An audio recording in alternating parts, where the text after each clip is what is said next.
Hey guys, Dazzler Magic here, and why are we in my car? Well, one of the most requested long-time comments that's been recurring every time I mention it is, Des, when are you going to do a car reveal? Because I've talked about it, so, well, here it is.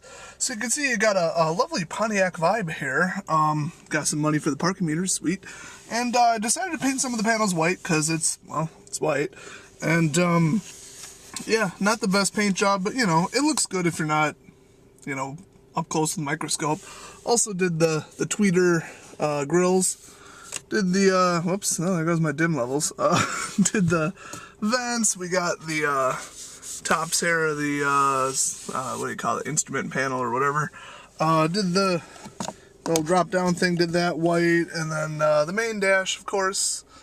Let's see, I didn't do that part because it was too hard to get off, or I had to unwire something. I don't know, I was just being lazy.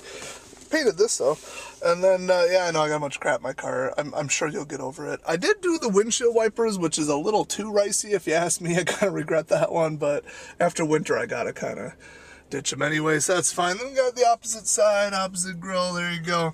You're probably wondering, hey, wait a minute, isn't that a second switch? Yep, can't see it too well, but yeah, I got a neon light under there, and it lights up the whole footwell. Oh, I got new shoes. Oh boy. So yeah, at night it's like, oh, I dropped my whatever down there, my keys. There you go. So pretty handy. I'm gonna put one on that side, probably even later today if I have time. So one more thing, kind of bearing the lead here. You're probably like, what the hell's this? Well, it's my tablet and me. Hi. Very, very glary screen. So this is pretty cool. Check this out. Wow, that mass airflow polling rate.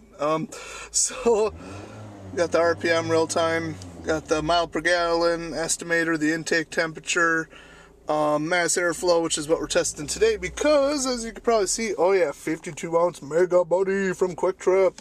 It's a lot of drink. We got the K&N accessories there.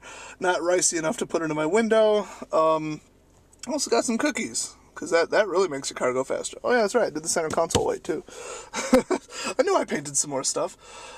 So yeah, this right here is going to tell us if swapping out my existing exact same identical K&N filter that was super dirty for a brand new one is going to get us to a mass airflow cubic feet per minute above approximately 734 average shifting out of third gear. And it's an automatic, so real consistent. So let's go hit the highway. Okay, something didn't go quite right with my camera on the first run. Spoiler alert, it's good news.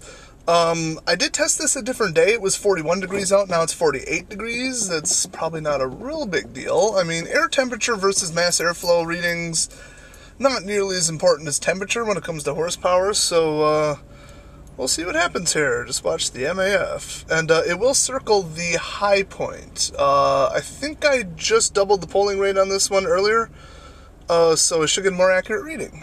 And we'll see. By the way, I'm using a Bluetooth ODB2 reader. They're like $7 too, they're really cheap. Alright, here we go.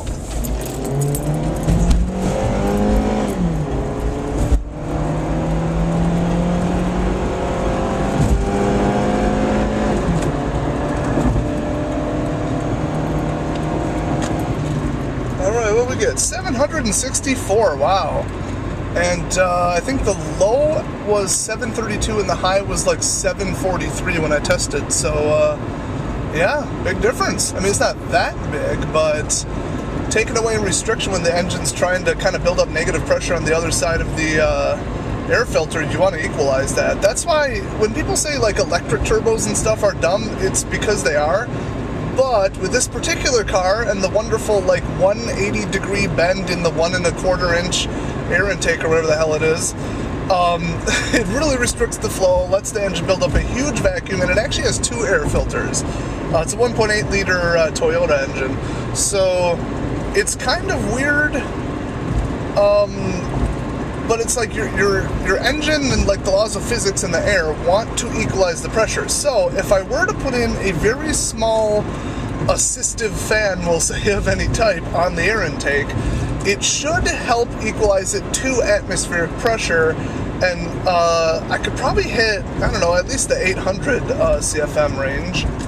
I think one time, just for laughs, because this program could also reset engine codes, we ran my car with no air filter at all, except for the factory one that resides on the top, which is a lot less restrictive. And yeah, it actually did work. It was, I think it was up in the high 800s or something. So that's a little different than, you know, if you assisted it with a fan, but a fan cannot maintain pressure. That's why they don't protect against backflow. So they can push some air, but when you try to pressurize the air, you won't even get 0.1 atmospheres, not even close. So let's take another run here, mostly because I have to go back down the highway to get home, and we'll go from there. All right, green arrow. No, yellow arrow. Good, I wanted to do a 0-60 anyway. For the record, I'm cheating. It's downhill. That's the 0-60 right there, by the way. 12.2 seconds. Wow, that's really bad. That was uphill, though. Somebody next to me has a nice engine. Alright, I wish this didn't have quite the glare. Alright, this is a left turn. There goes everything in the back of my car. Alright, let's see. Well, we got about, we got 729 on that one. I think that was coming out of second gear. Oh, 11 seconds, not bad. Not bad for a crappy car with not a lot of dollars worth of upgrades. Alright, so, we only got 608 because it was downhill, it didn't shift on time. It's almost like I knew that and completely forgot. But I'm going to go with that other test. A lot of the other tests were in the 760 range, so, yeah, I'm happy with that. A little bit of horsepower. And everybody keeps talking about, oh, well, you add 2 horsepower, 3 horsepower equivalent, who cares, that's nothing. In a car this light with this low of horsepower, it's something, trust me. And from the factory long time ago, well, not from the used car dealership, I pulled the garbage paper air filter. It was the thickest one I've ever seen in my entire life. And we did like the poor people's speed test, which is you go 3 on-ramps and off-ramps and see what speed you reach at the top of the on-ramp. And it was like 74 with the paper air filter, and I had to take my foot off the throttle at 95 with the high flow. So, and that was the brand new high flow. So now that I pulled it, you know, 60, 70,000 miles later, it's doing a little better. So imagine that. It was really black. I mean, we have already washed it with one of the washing kits at I don't know, 30,000 miles or something, and now it's just like, it built up so much quicker. I was like, I'll drop the $50 on one. That's back when I thought I had money too, by the way. It just took me a while to install it. Now it turns out I'm broke as hell, so probably shouldn't have bought it. But then again, don't want particles sneaking through my filter into my engine, which will happen if they build up.